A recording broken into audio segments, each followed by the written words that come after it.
What's going on, everybody?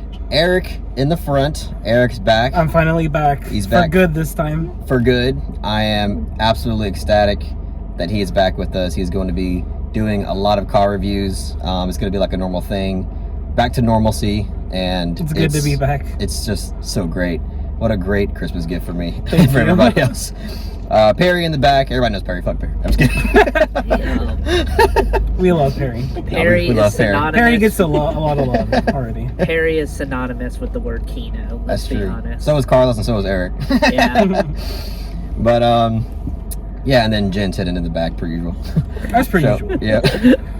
But today's a special day because not only is it Christmas Eve, and Merry Christmas to everybody, by the way. Happy holidays. Yeah, Merry Christmas. Merry Christmas. Hope everybody is having a very stressful holiday season, as everybody always does. Merry Stressmas, as I like to say. Exactly. And by the way, well, I'll get to that later, but we just got out of watching Licorice Pizza, which is arguably my most anticipated film of the year because obviously... What about Dune? I thought you said Dune was your most anticipated. Well, I did say arguably. Okay. It's not concrete. Yeah. But, I mean, why would I not be excited for this film? It's written and directed by Paul Thomas Anderson, which is arguably, let me use that word again, my favorite contemporary filmmaker. I've seen every single one of his films. I have pretty high expectations for this, and I am more than happy to say that I thought this film was fantastic. This film felt like an experience, and I feel like the reason why it did feel like an experience is because of the fact that this film doesn't feel the need to be excessive. It doesn't feel the need to be all that eventful with its plot. I mean, arguably, I could see people saying that this film doesn't have much of a plot.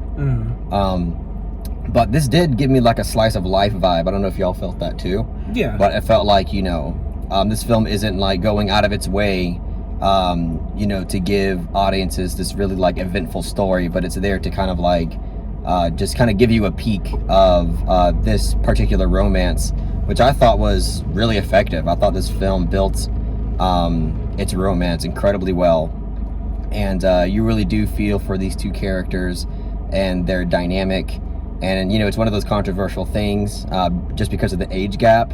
But that's kind of like the point of the movie. Yeah, it's clearly intentional. Like without that, you know, it's not pretty much, I mean, it's not that this film wouldn't be good or anything, but it definitely wouldn't be as compelling because it's a huge element as to why it is compelling. But, yeah, I don't want to talk too much about it because I want everybody else to have a turn, but I really liked this movie. I'm really glad that it did not disappoint because there were a lot of things about this film that I truly enjoyed. But I'll let Eric talk now.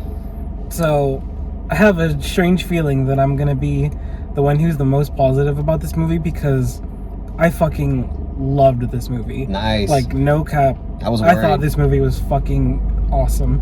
It's so good to hear. And like Carlos already touched upon, like it doesn't have that much of like of a narrative plot. I'm sure Perry would bring this up too, what this movie is kind of comparable to Once Upon a Time in Hollywood by it's a hangout film for sure, like Rio Bravo and Fast Times at Ridgemont High, Big Lebowski, and like you said, Once Upon a Time in Hollywood. Yeah, I won't be comparing them too much, although I will say like I prefer this movie to Once Upon a Time in Hollywood. Like, nice. It's not even something I Wow. really have to think about. Honestly, this movie, I thought everybody's performances was really fantastic. Yeah. Granted, it's not among the best in PTA's catalog of performances. Like, it's not Philip Seymour Hoffman in The Master. It's not Daniel Day-Lewis in There'll Be Blood. But like, I feel like everybody's performance was pretty damn great, and everybody's character was interesting and like nuanced. This is the first time where I actually really loved Bradley Cooper in a movie. Oh, he was hilarious. I've never liked him that much in any role he's played, but he's so fucking good in this. Yeah. Just, I don't know. I don't want to spoil like the experience, but no, yeah, this movie is fucking hilarious. There is a clip with him in the trailer that I was a little bit disappointed we didn't get in the movie. But that's a side note. I don't even remember. I guess I didn't see. There's a scene where he like gets like has the two hammers. He like breaks the two rearview mirrors of the car. Not the rearview, but the side mirrors of the car. He breaks them and he's like, oh! You remember that part of the trailer? I was really hoping to like see that in the movie, but it wasn't there. Maybe it was like in the after credits or something. That's possible. I didn't stay in the credits, so. But yeah, I'll let Perry go next. I just wanted to let everybody know, yeah, I love this movie. Love to hear it. I think I'm the least keen on this movie. With that being said, I still think it's a great film, and I would go as far as to say I love the film as well. Nice. I think Alana Haim and Cooper Hoffman, I think they both did a terrific job, especially considering, like, I believe this is the acting debut for both of them, which is really shocking, and it's really ballsy for PTA to have two very green actors, star in his latest film, especially on Alana Haim. She I think she gave the best performance in the film. She was really great. And what's funny is, to add on to the whole Bradley Cooper thing, I think he was one of the highlights of the film for me, which is crazy because like I said, I'm not the biggest Bradley Cooper fan. To be honest, I'm getting really sick of him. Damn, that escalated quickly. I'm going to get a lot of shit for saying this, but his best performance before this movie is Rocket Raccoon. Rocket Raccoon from Guardians of the Galaxy. But... Damn. but it's funny because we just watched Nightmare Alley, and his performance left me very cold. Even though he was only in the film for 8 minutes, I was like shocked at how great he was. But I mean, that's just a testament to what a great filmmaker Paul Thomas Anderson is. If anybody can get a great performance out of very green actors or actors you don't really care that much about, is Paul Thomas Anderson. Absolutely. Because, I mean, you got to think, like, he's been around since the 90s, and I think his only misstep is Inherent Vice. Everything else is either great to just downright masterful. Yep. I will say I do think this is one of his weaker films, but that's because he set the bar so high. Because you got to think, I think There Will Be Blood, The Master, and Phantom Thread are all masterpieces.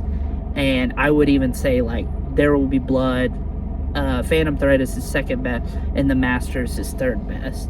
But I would put this above Magnolia. I would too, actually. What's funny is I would put Magnolia right above Hard 8, and then Hard 8 right above Inherent Vice. Okay. I know I'm going to be completely alone in saying this, but I enjoy Licorice Pizza more than Phantom Thread.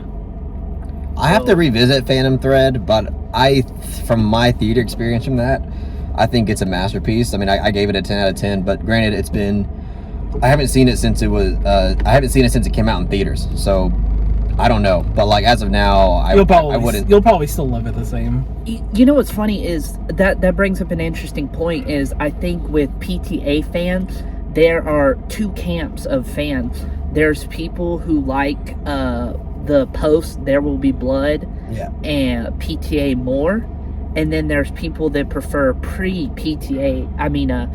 There Will Be Blood PTA more, because if you look at his career divided up into those two halves, like everyone, I think it's pretty unanimous that There Will Be Blood is his best film. That's what majority of the people say, and I think it's the truth. That's one of the best films ever made. But you have people that prefer Magnolia and Boogie Nights, and then you have people that prefer his more artistically ambitious films like The Master and Phantom Thread, and I am more so in that I like the second half of his career because more. Magnolia came out in the 90s, right? Yeah. I'm definitely more of a fan of Paul Thomas Anderson's 2000s work, because you even have Punch Drunk Love thrown in the mix, which is like, I think Punch Drunk Love is where Paul Thomas Anderson really found his voice. Yep. Because with Magnolia, he was heavily inspired by Robert Altman, Shortcuts, and then with Boogie Nights, obviously a very different film, but I think it apes a lot from Scorsese. Mm-hmm. And then with Punch Drunk Love, that is when he really found his voice as a filmmaker. Because it's so like unique of a movie. Exactly. But anyways, let's go yeah. back to Licorice Pizza. So back to Licorice Pizza. Yeah, I agree with Perry in terms of the main actress. How do you pronounce her name? Alana Hayam. Alana Hayam. Yeah, she was my favorite thing about the movie. Yes. I love her. She was excellent. And I love, again, like the fact that Paul Thomas Anderson chooses two people who basically don't have much star power at all, and all the actors that do have star power are like barely in the movie. Yeah, I don't know if people are gonna be like disappointed by it, but Benny Safdie, Bradley Cooper, and even Sean Penn, they're not in the movie for that long. Thing is they're not in the movie that long, but they all left a great impression. Yeah. You know, Yeah, they really did. They really added something to the film. They're almost like they're all there to give the main characters like a certain experience to where they can kind of learn and grow from. Yes. And Benny Safdie honestly might be my favorite out of all of them. Besides, I don't know, it's tough because Bradley Cooper was so amazing in this movie.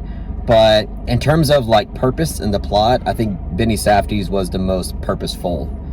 Sure. Just because of where it goes with his character. His character's a politician, and just the route that it goes with Alana Hayam's character. That's an actual Jewish name, I can tell. She's just where it goes with her character in terms of that plot with Benny Safdie's character was really interesting. I thought the third act was really strong. And yeah, like again, I think what people might be disappointed in this film is the fact that, again, I don't want to say it's plotless, but it can be perceived as plotless because, as Perry said, it's like a hangout movie. It's more character driven. It's very character driven. It's akin to something like Dazed and Confused, even though I'm actually not a fan of that movie. Like, I don't think it's a bad movie, but I'm just not crazy about it. But to me, like, this movie, like, it's a coming of age type of movie that I enjoyed a lot more than a film like Dazed and Confused. It's just a lot. It's a lot more engaging. The characters are much more interesting, and even though there's not this, even though the plot is not as linear as one would want, the characters are still very interesting, and you get a lot of growth from them. And I just think in terms of direction, writing, it's just really excellent, and obviously the acting as well. A lot of great tracking shots, in my opinion, in this movie. Like, they're very subtle. This film overall is pretty subtle. As I mentioned at the beginning, doesn't really feel the need to go overboard with anything.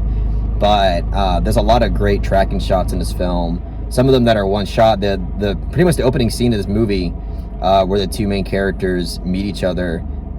That's pretty much all one take, I believe, from what I remember. And at first, like, I was a little bit worried, like, even though I appreciated the filmmaking aspect of the first scene, like, it wasn't one of those things where I was fully convinced of their characters. There's maybe like some moments where it felt like these, like, I kind of got the sense that they were reading lines a little bit, but I feel like on rewatch I wouldn't feel that because you get so used to these characters and you really love their personalities and their growth that on rewatch I can like just completely fall in love with the opening scene. But the filmmaking, like in terms of the filmmaking, I think the opening scene is brilliant, and overall the filmmaking in this film is great because there is a lot of excellent tracking shots that are purposeful and subtle, and like Eric said, there's like some action sequences, one involving like the Bradley Cooper segment where they have to like use like they're like driving a truck, and it's just a really awesome sequence, really well directed and very well captured.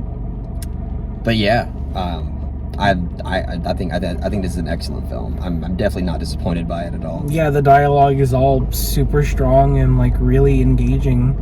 And I just, like I said, I found these characters, especially the two main characters, incredibly like nuanced in a way that I really loved them. I read a lot into their characters that I'm sure was by design by PT, of course. And by the way, we haven't mentioned this yet, but this movie is pretty damn hilarious. I did mention that this movie is fucking hilarious. Oh, really? Oh, it's okay. I just brushed it aside, kind of. Yeah, like there's some like. Is it his funniest movie? Like, am I? I feel like probably. Yeah, this movie is really. I can't funny. think of one off the top of my head that's funnier than this. Yeah, it's quite hilarious. and a lot, again, like a lot of the comedic aspects are not, they're not like punchline humor most of the time. Like a lot of it's just like snappy dialogue, like really great dialogue, and like the absurdity of like a certain scene, Yeah. or like a situation, you know. There's just there'll be there's like characters in like the background doing like really stupid things that you just have to catch, and it's Yeah. like so funny when you do. Yeah. As I mentioned, overall, just to like sum up all my thoughts, I love this movie because it's subtle, it's dialed back, it doesn't need to do much, but still is very effective and engaging. The characters are fantastic, the acting's fantastic, and of course, like the writing and directing is just like top notch. This film in somebody else's hands would not nearly be as good, in my opinion. By the way, we're gonna watch Red Rocket right after this. Yeah. Yes. So this is gonna be probably a pretty dope double feature. So I'm gonna upload this review tonight, and then tomorrow you guys will get the Red Rocket review. But anyways, let's move on to ratings. I'm going to give Licorice. Oh, we're also doing a gift exchange. Yes. Oh yeah, gift forget about exchange. that. Absolutely. I don't know if I'm going to upload that tonight or tomorrow, but you'll get it by Christmas for sure, 100%. But I'm going to give Licorice Pizza a strong 8 out of 10. All right. This movie was really, really good. Great movie. I'm gonna go a little step above, and I'm gonna give it a soft 9. Nice. 9 out of 10. Okay. Love it. I'll give it a soft 8 out of 10. Yay. Great film. I'm glad you gave it an 8. I was a little bit worried you're gonna go in the 7s. Yeah. No.